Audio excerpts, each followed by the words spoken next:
سو.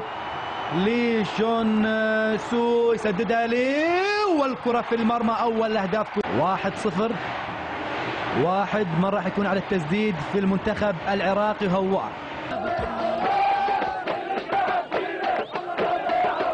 أعتقد أن هوار، وهذا هو لي وونجي. ما راح ترعب هوار يا لي وونجاي. هوار ملا محمد على التسديد. هوار يتقدم. هوار يحط هوار في المرمى. جول عراقي. 1-1. كل منتخب سجل من ركلة جزاء، 1 للي شون سو و1 لهوار ملا محمد، وبالتالي النتيجة 1-1 عن طريق هوار ملا محمد. ما فادت الخبرة في اللقطة الماضية هي لي دونج جوك يسددها، والكرة في المرمى. جول اللاعب رقم 12. 2 كوريا الجنوبية. قصي منير على التنفيذ. التركيز يا قصي، التركيز مطلوب. جون بير اللي يعتبر نفسه واحد من العراقيين كما صرح. قصي منير يحطها قصي في المرمى. حلوة. 2 العراق، 2 كوريا الجنوبية. شوف الالتفاف، شوف الحماس، شوف التعاضد ما بين لاعبي العراق. والله يستاهلون الصعود للمباراة النهائية. وهدف من قصي منير في سقف المرمى. 2-2. كل منتخب سجل من ركلتي ترجيح. قد الكوري الجنوب. يلا يا نور، نورها يا نور. يلعبها جويس، يلعبها والكرة في المرمى. 3 للمنتخب الكوري الجنوبي. من 3 يمكن يكون أحمد مناجد أو يكون مهدي كريم. راح نشوف. وفيرا على أعصابه. لا، هو حيدر عبد الأمير. ركز يا حيدر على تنفيذ ركلة الترجيح الثالثة للمنتخب العراقي. حيدر يتقدم، يحطها. حلوة في المرمى. كاد انه يصيدها الصياد لي وونجاي، ولكن الكرة في الشباك. لي وونجاي محرز 3 أهداف العراق من 3 ركلة ترجيحية للمنتخب العراقي. 3-3 إلى الآن. 3-3. والفرحة في البداية، ولكن مثل ما يقولون فرحة ما تمت، وإن شاء الله ما تتم في هذا اللقاء.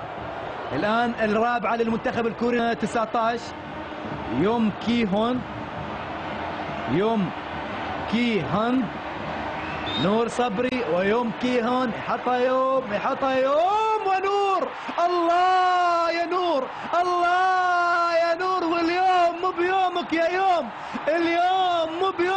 يوم. كيهون.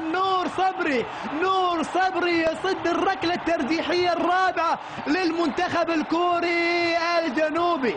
الركلة الترجيحية الرابعة للمنتخب الكوري الجنوبي ضاعت. والأمور الآن أقرب للمنتخب العراقي. الأمور فرحة ليست في الملعب فقط، ولكن في الوطن العربي ككل، مع المنتخب العراقي ومع الشعب العراقي. يلا يا عراق الصعود نبغي. يلا يا عراق الصمود نبغي صعود، نبغي تواجد في النهائي إن شاء الله. راح يتواجد العراق في النهائي إن شاء الله. من راح يكون على التسديد من اللاعبين العراقيين؟ هو أحمد مناجد. انجدنا يا مناجد.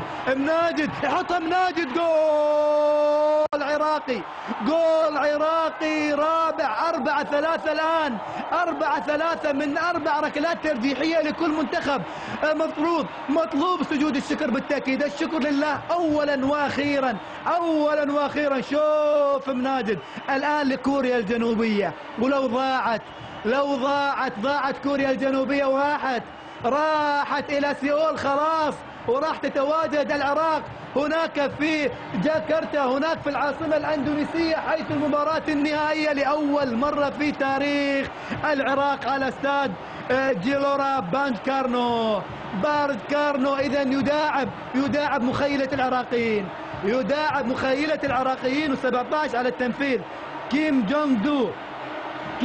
جونغ دو. يلا يا أحمد أو يلا يا نور، والله غلطنا بالأسامي وغربطنا. عموما هو نور، هو عراقي، هو عربي، يصدها نور، يخلصها نور. الله، مبروك للعراق، مبروك للعرب، مبروك لكل محبي الشعب العراقي. صعود العراق للمباراة النهائية لأول مرة في تاريخ الكرة العراقية، تواجد عربي أول للكرة العربية هناك في النهائي في جاكرتا يوم 29 من هذا الشهر إن شاء الله. العراق طرف أول يكملها إن شاء الله الأخضر السعودي ويتواجد في المباراة النهائية. التحية، التقدير، الحب، الاحترام لكل العراقيين رغم الظروف، رغم المعاناة، رغم الألم. أتى الأمل، أتت الضحكة، أتت الابتسامة للعراقيين. إذا العراق للمباراة النهائية لأول مرة في تاريخ الكرة العراقية. إن شاء الله تكتمل الفرحة ويكتمل الصعود بصعود الأخضر السعودي، ويكون النهائي عربي. بعد ذلك من يأخذ البطولة لا يهم، المهم أن البطولة تكون عربية. هذه الفرحة العراقية، هذه السعادة العراقية اللي أعتقد الآن تطال